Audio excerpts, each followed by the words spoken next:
welcome to this interview following the launch of the report of the high-level panel on financial accountability, transparency, and integrity for achieving the United Nations 2030 development agendas. The panel was launched in March 2020 by the President of ECOSOC and the President of the United Nations General Assembly.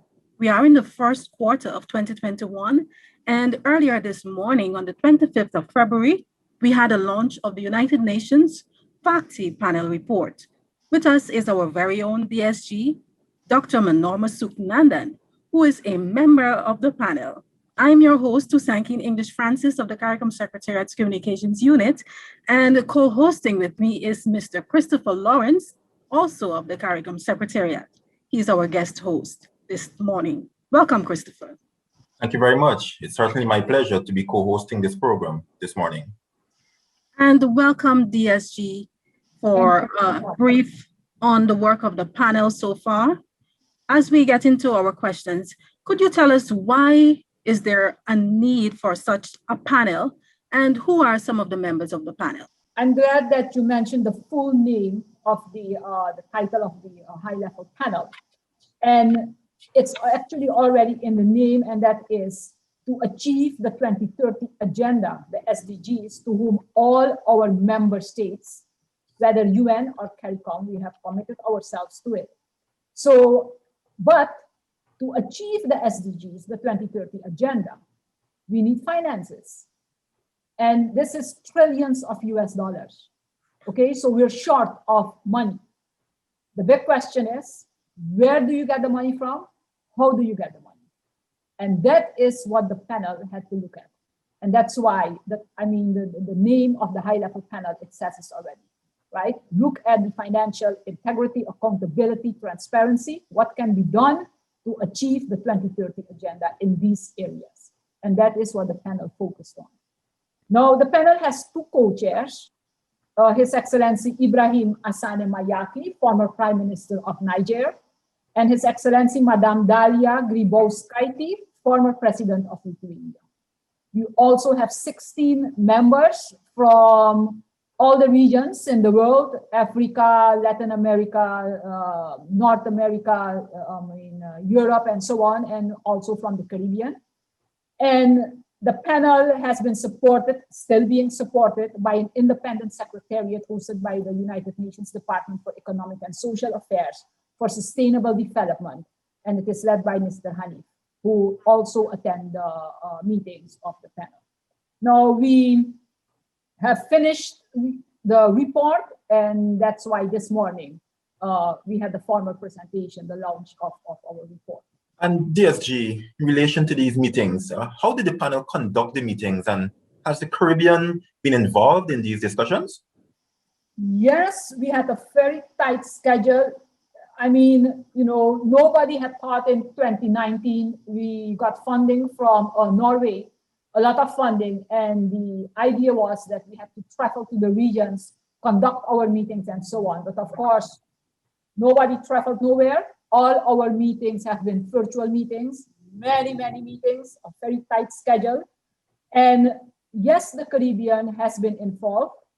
We've had sessions with the UN member states. And of course, all our CARICOM member states are members of the UN. So they were in those meetings. We also had sessions with the Caribbean Bankers Association, in which you have the banks being represented and its members. We had the Caribbean Chambers of Commerce and also their membership. Ministers of Finance were invited. The CARICOM Secretariat Executive was also invited. The managers were invited. We had a sensitization session within SMC.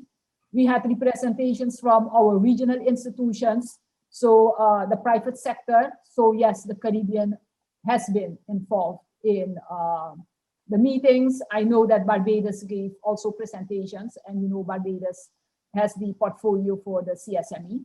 So I can say the Caribbean was presented in the meetings, and they give that input.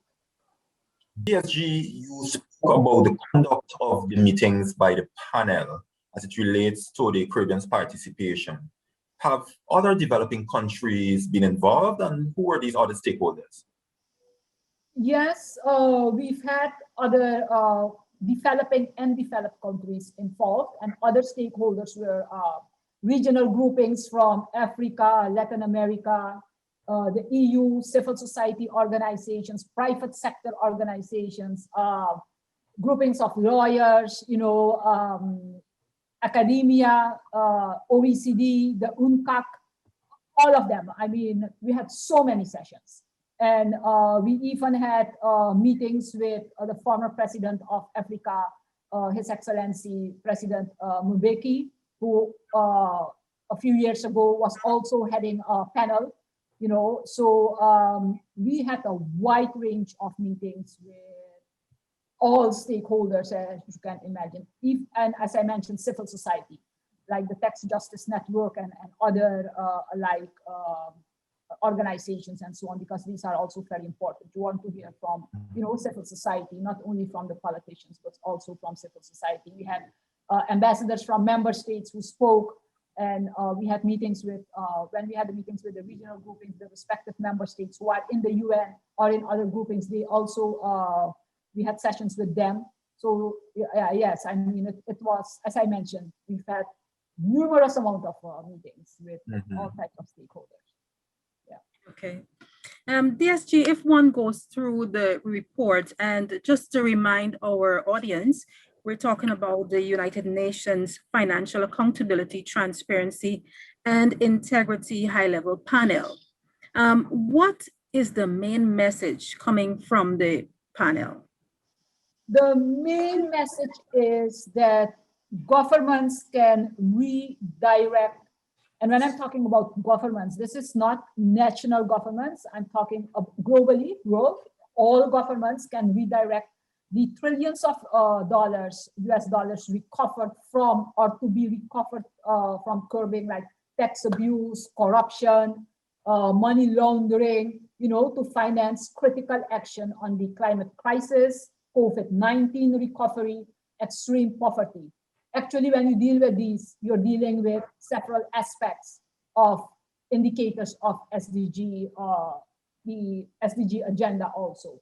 So that's the main message. And therefore, the panel is asking governments to agree to a global pact, because one country cannot do it alone, right? To a global pact for financial integrity for sustainable development.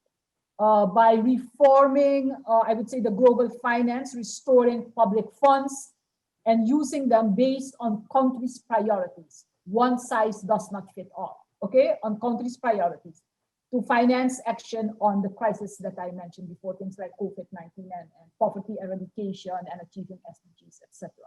So that's in essence what I can say about the main message and what to do to achieve that. Like many reports, DSG, recommendations are usually included, and this report is no different. Do these focus on the developed countries or also include the developing countries of the Caribbean?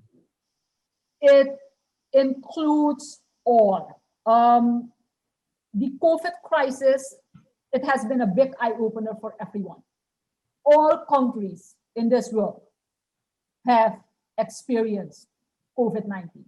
No discrimination. Right? COVID-19 has not discriminated. We all know that.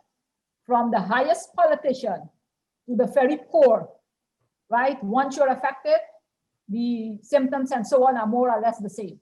Okay? So it really has had a total crossover all over.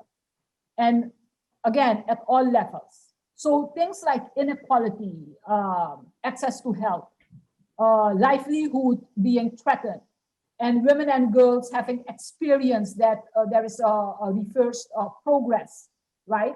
With all of this, the panel has fully recognized the first thing, one size does not fit all. Multilateralism is a multilateral approach. It's very important. It's crucial. It has its benefits, of course. International coordination is important.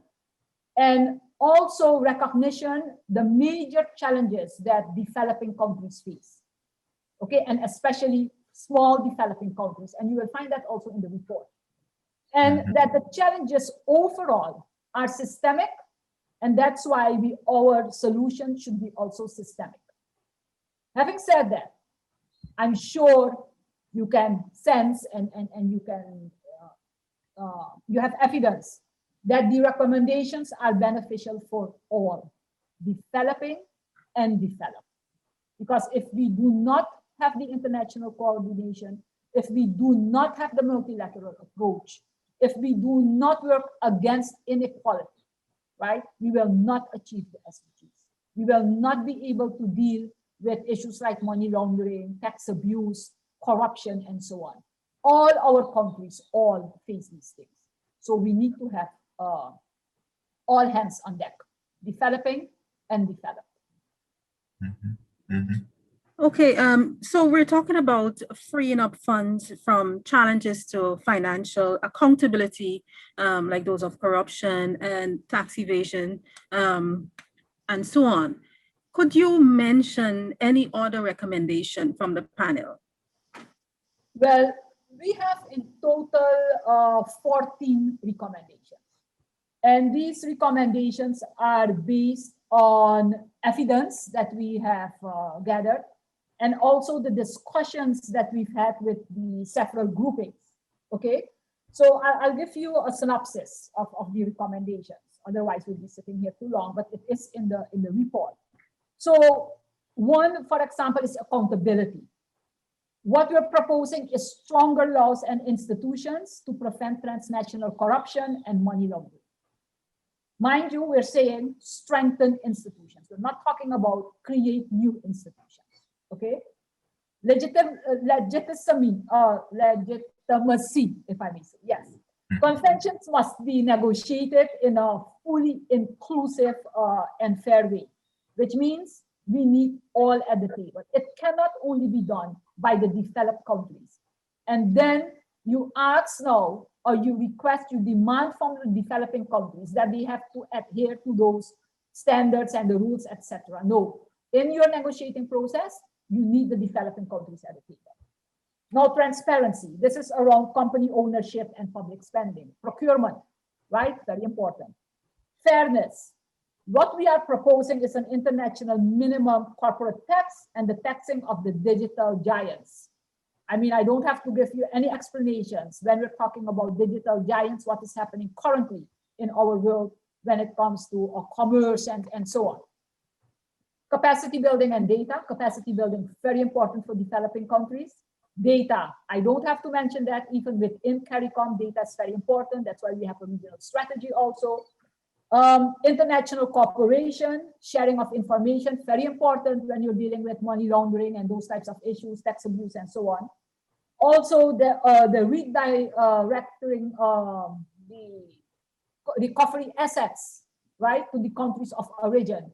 I don't know if you're aware, but recently, I think it's the 15th of February, it was in the news that the French government is recovering or has started to recover millions of US dollars from certain, what should I say, high-level people. I am being a bit very cautious in the word choice. And they have a bill that by now should have been presented in their parliament, that the monies that they recover from these people go back to the countries, right, where the monies originated from. So this is another issue. A very interesting one that I want to mention, and I'll stop with that one, is dealing with the enablers. You know, I would say dishonest bankers, lawyers, accountants, whose clients are involved in corruption, in money laundering, tax abuse, etc. They should be held accountable. Okay, so it's a whole picture, a holistic approach that the panel has taken, and these enablers should then be prosecuted. So we're not only looking at the people who are directly committing the activities, we are also looking at who are the advisors, who enable these people to do what they are doing. Okay, and I mean, we all know these firms, lawyer firms, and so on and so forth. So we also included that in the report. So this is some of the recommendations and based on principles and so on that I can now tell you about. DSG, you've really enlightened our audience to some of the substantive recommendations in the FACTI report. But once these recommendations are implemented, how will they actually lead towards the achievement of the SDGs? When you implement these, and I gave you an example for it, recovery of monies or money laundering or corruption, right? Let me give you a clear example. When you have these big companies coming into our developing countries and they want concessions, they want permits, and so on to do big work. We all know, we are familiar with the competition that is going on there. And there is something called procurement, right? Mm-hmm. We know that you have companies, and I know this is an interview and some people, I'm not saying that all companies are doing it, but it is out there, it is happening. And I'm giving you a concrete example.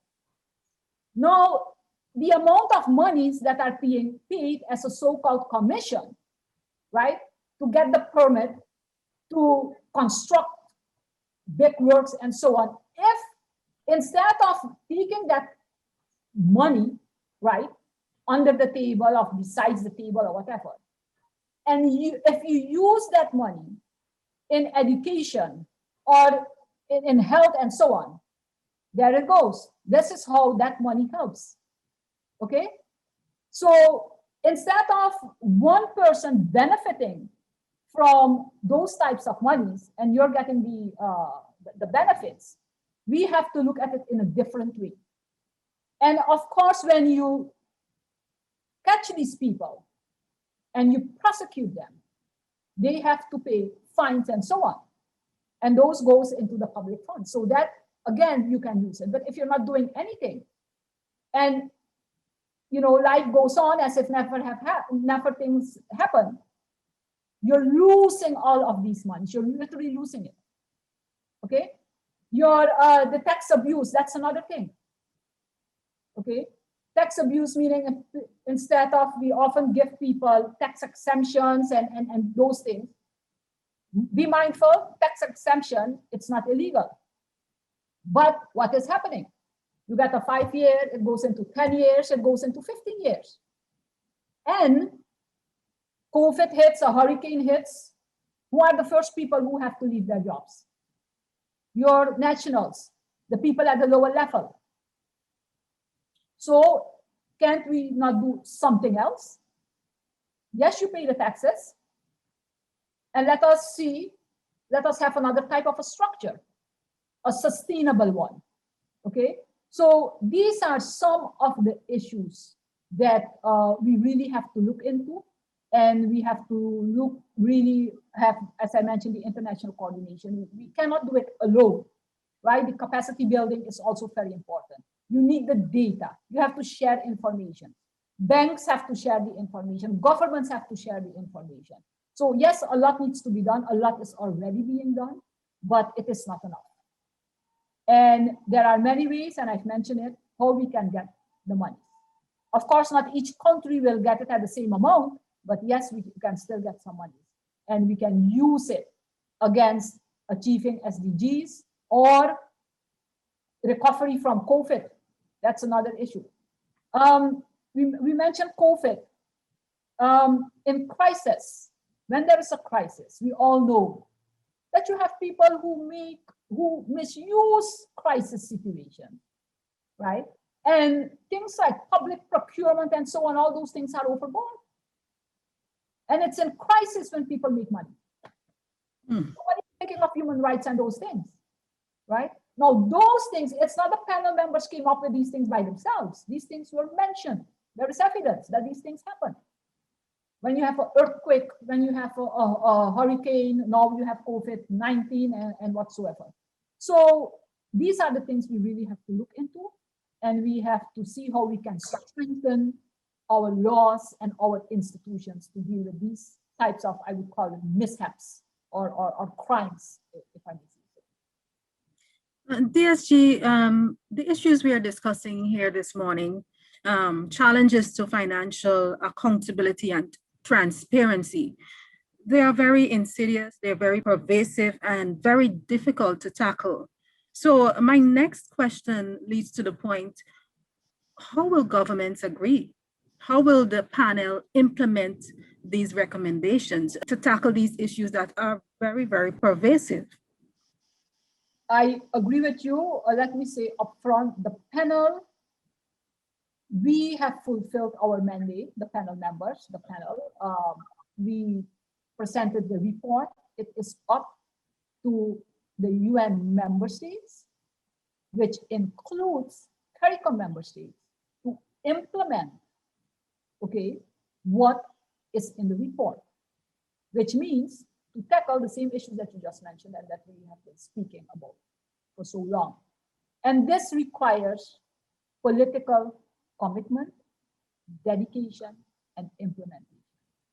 And if we are really serious, our member states, we will do it. Because these things are not only in one member state, it's all over the place, right? And especially developing countries, we are losing a lot of money.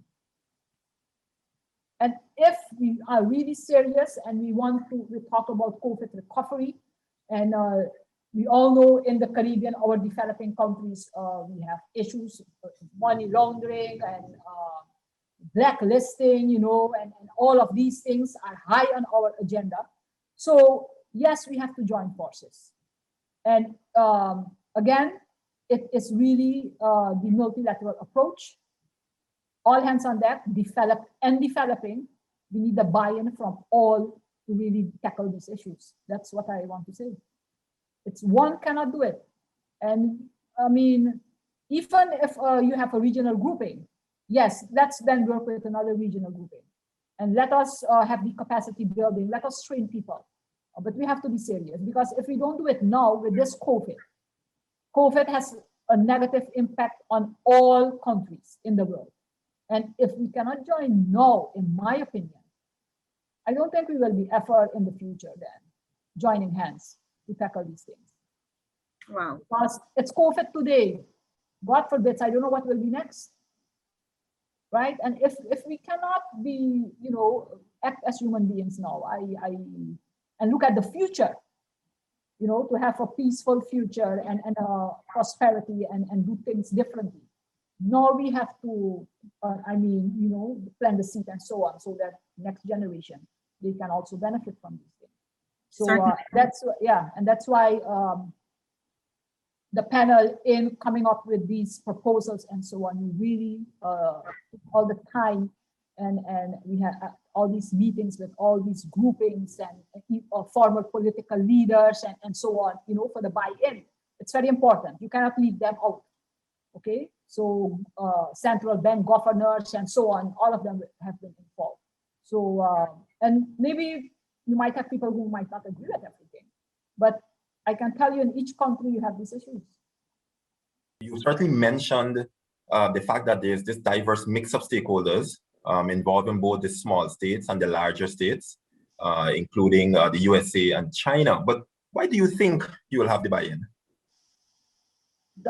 From countries like the USA and China, you mean? Correct. Well, as I've said, they are also grappling with the same issues. And recently in the news, you know, the US joined again the climate change Paris Accord, and they're back on board. So when it comes to money laundering, and they are also member of the FATF, members of OECD and so on, of the UNCAC. So, I mean, there is no other way. Financial integrity is as important for us as it is for the US and for China.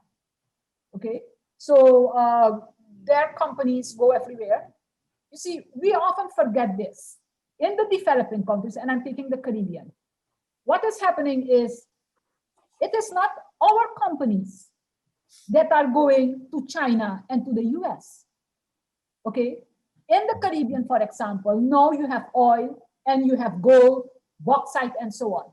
It's the companies from the developed countries that are coming to our countries. So you need to have the rules, the regulations, the standards, and so on in place. Okay, So the US and China, they also have to adhere to those things. Because otherwise, when we have it in place and they don't have it, what happens then? You have a disconnect. Okay, and that's why we're talking about minimum, the corporation taxes and so on. You know, to have a global approach. Global approach meaning everybody has to be on board with those things. So that once the companies know it, wait a minute, if I don't pay it in the developing country, right, I have to pay it back home where my company is registered. So I have no choice. So these are some of the issues that we have to, I mentioned the digital giants, the same thing. If I don't pay the taxes, for example, from where the goods are originating, I will have to pay it where my company is registered. Okay, that's simply put. But you cannot get out of it. And that you cannot get out of it, that's why you have the rules, the regulations, and so on. And to which all countries have to abide, because that's very important. DSG, you know, people may ask, what is different about the panel report? I mean, the issues that you have mentioned that we have been discussing so far, money laundering, corruption, they're not new issues. They are issues that the world has been dealing with from time immemorial. What is new? What is different about this report and the slew of recommendations? One, the approach, as I mentioned, we have met with stakeholders from top to bottom, meaning high-level politicians, former politicians, private, public, academia, business, civil society, and so on. So cross-cutting, right? So that's what you will find in the report. And when we met with the people, we always sent the report back to them. Okay, that's one. Two, the panel combines the analysis on money laundering and corruption with tax evasion and aggressive tax planning. We are offering a systemic reform package, all-inclusive package. It's not a one-sided approach, if I may say so. And we're tying that to the delivery of peace and prosperity for the people now and in the future. And that's why you have to work now. So short-term, mid-term, long-term. And the panel is asking governments then to unlock and to be ambitious and unlock the large resources that are out there. But we have to work towards getting the resources and then using it for the benefit of our peoples. So that's the innovative part, if I may say so, of the FACTI panel. The approach towards what we're proposing, but the proposal itself is all inclusive. You've highlighted the recommendations in the report. You've touched briefly on some of the challenges that lie ahead for the stakeholders, and you know, implementation is always very important, even while you have recommendations documented in a report. But what's next?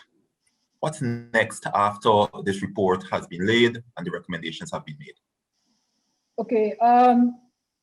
We, the panel members, we have one more task, and one is, I'm glad that you know, you're interviewing, but all panel members through the media, through sessions and so on, we have to make people aware, sensitize people of the content of this report. And all members are doing that. That's one. Two, at the regional level, the UN has also brought in people to have sessions at the regional level to also sensitize them about the report. But very important, what is next is the implementation of what is in the report. And that needs to be done again by the UN member states, including the CARICOM member states, right? So I assume you might have another commission or so that will look at certain aspects of this report, but it is not the intention that this report goes somewhere aside on a table or on a shelf and it remains there. Because again, if we don't do what is in here, we will not be able to survive another COVID crisis. Okay, ladies and gentlemen, this interview came on the heels of the launch of the United Nations Financial Accountability, Transparency, and Integrity Panel which was launched earlier this morning. And with us was the Deputy Secretary General of the CARICOM Secretariat, who is a member of that distinguished panel. DSG, you mentioned the wide-ranging composition of the panel. Is the panel independent? Is it apolitical? And in your closing remarks, could you tell us what are the incentives for stakeholders, the member states of the United Nations and those of the Caribbean, including the Caribbean community? What is the incentive for them to implement the recommendations of this report? Why should we implement what is in the report, what is there for us? I mean, for us, meaning for our member states. Well, what is in there is the financial resources that we need, all of us need. Right now, all of us are crying about shortage of financial resources. Not shortage, just don't happen, right? And to get it, the methods, the avenues to be used to get it, that is those avenues, those methods are mentioned in the report. Okay, so let us use those to our benefit and let us get the financial resources. Let us cooperate with each other. And I'm talking about CARICOM member states. Okay, let us join forces so that we, together with other regional groupings and so on, we can achieve the 2030 development goals, but that we can recover from COVID-19. Okay, if we don't want to think about 2030, fine. But let us please look at what COVID-19 is doing to us, to our economies, social sector, education, health, and those things. Okay, and to get those financial resources, let us go into the report and let us use those mechanisms proposed. That's what I want to say. Thank you. Dr. Manorma Soeknandan, Deputy Secretary General of the Caribbean Community Secretariat. Thank you very much for informing us about the very important work you have been involved in over the past year as part of the high-level panel on financial accountability, transparency, and integrity. We want to take this opportunity to wish you and the panel a very successful conclusion of its work in supporting and enabling the achievements of the United Nations 2030 Sustainable Development Agenda. Thank you very much, DSG. Thank you very much. Thank you very much, DSG.